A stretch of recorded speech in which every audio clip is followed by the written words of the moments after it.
Bonjour, bienvenue chez Au Fil de l'eau. Aujourd'hui, nous allons vous montrer les UV immergés Koi Pro de la marque Superfish. Alors, il existe le modèle 40 watts Output. Alors, Output, c'est qu'ils ont modifié en fait la lampe qui est à l'intérieur. Maintenant, c'est une lampe amalgame, vraiment de très haute qualité. Au niveau germinatif, il n'y a pas mieux en UV immergé. Donc, à l'intérieur, nous avons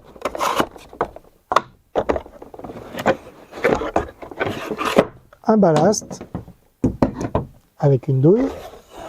Nous avons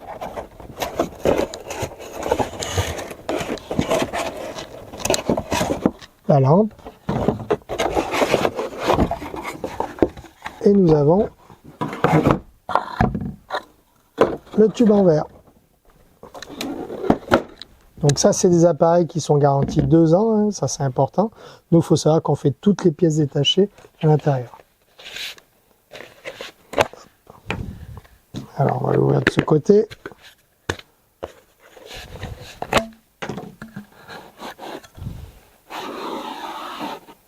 Hop. Alors, vous avez vu, c'est très bien protégé.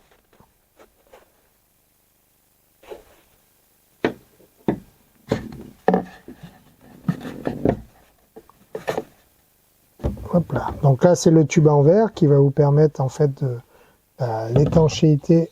On va faire comme ça. L'étanchéité au niveau de l'UV. Là-dedans, vous avez la lampe. Donc, c'est des lampes qui ont été totalement modifiées. Elles sont noires. Les anciens modèles, les Koi Pro immergés 40 watts étaient blanches. Hein, donc, faites bien attention. La douille est différente, la connexion est différente. Donc, n'hésitez pas à demander si vous avez besoin de renseignements autres. Je vais vous le monter totalement pour vous montrer un petit peu comment ça fonctionne. Hop. Donc ici, nous avons la douille de connectique. Donc il faut faire attention au niveau de la lampe. Il y a un sens, hein, bien faire attention. Donc vous avez une protection oculaire à l'intérieur. Donc là, si vous voulez, tant que la partie GaN Quartz n'est pas branchée dedans, la lampe ne s'allumerait pas.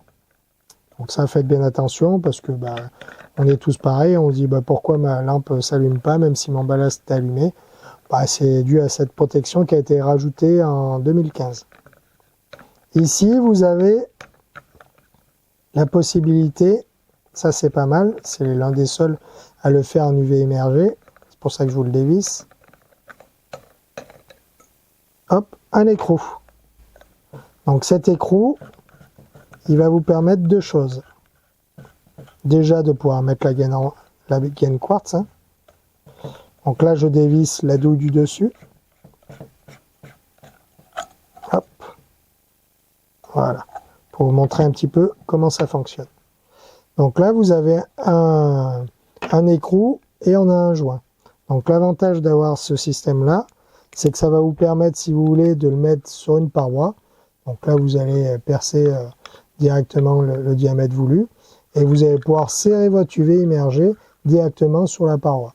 À savoir que les UV immergés doivent être totalement immergés, sauf la partie douille, vous n'êtes pas obligé de l'immerger. Car on l'utilise par exemple sur des passages de paroi comme ceci.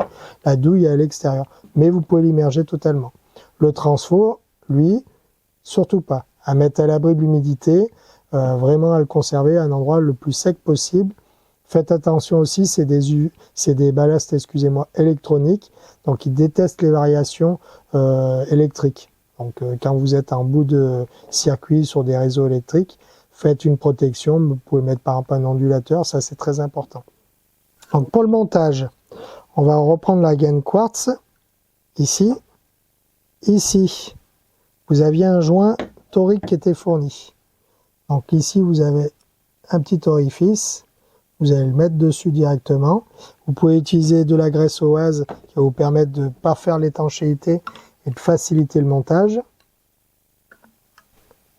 Hop. Après, sur la partie UV, on a un autre joint ici qui va se loger sur la gaine quartz. Et à l'intérieur de la gaine quartz, ici, vous avez un petit étang plastique qui va faire contacteur avec la protection oculaire. Donc faites bien attention. Il y a bien un sens, vous allez l'enquiller tout doucement.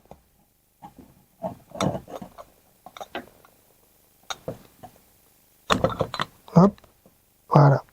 Et une fois que vous êtes bien en face, vous allez pouvoir resserrer.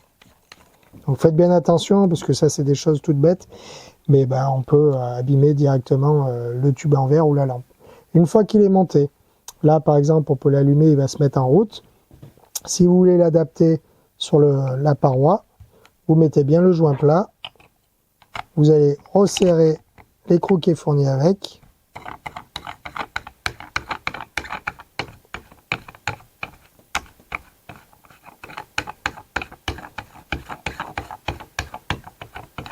Et vous serrez en fonction de la paroi que vous allez utiliser.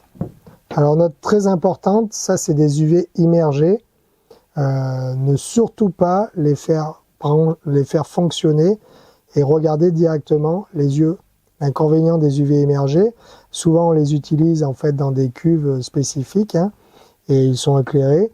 Donc ne regardez pas le rayonnement ultraviolet, ça va vous brûler la cornée des yeux, c'est très très important.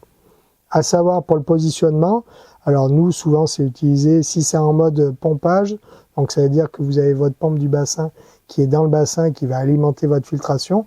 Vous allez pouvoir par exemple le mettre en entrée de filtration. Hein, lui va déjà détruire l'eau verte et tout ce qui est maladie des poissons. Si vous êtes plutôt en mode gravitaire, c'est-à-dire avec bande de fond skimmer, moi je vais vous conseiller en fait de le mettre en fin de ligne de filtration. Il va pouvoir vraiment dégrader la matière et vraiment faire son travail. Après au niveau augmentation du rayonnement, dans les cuves que vous allez utiliser, vous pouvez mettre des plaques inox qui va augmenter son rayonnement. Ça, c'est assez facile à faire, mais et ça va vraiment augmenter son efficacité. L'avantage des UV immergés, c'est qu'en fait, on ne va pas restreindre le débit et le passage de d'eau, et l'eau va passer plus lentement en fait, donc elle va être traitée beaucoup plus lentement. Donc on a vraiment une efficacité qui est accrue par rapport à des UV classiques pompage. En UV, vu qu'on a un UV amalgame, vous allez compter entre 1 et 2 watts. Moi, je vais vous dire 2 watts par mètre cube d'eau, c'est déjà bien pour des bassins à koi ou poisson rouge. Voilà, je pense vous avoir tout dit sur l'UV immergé Koi Pro. Je vous dis à très bientôt chez Fil de l'eau. N'hésitez pas à partager. À bientôt.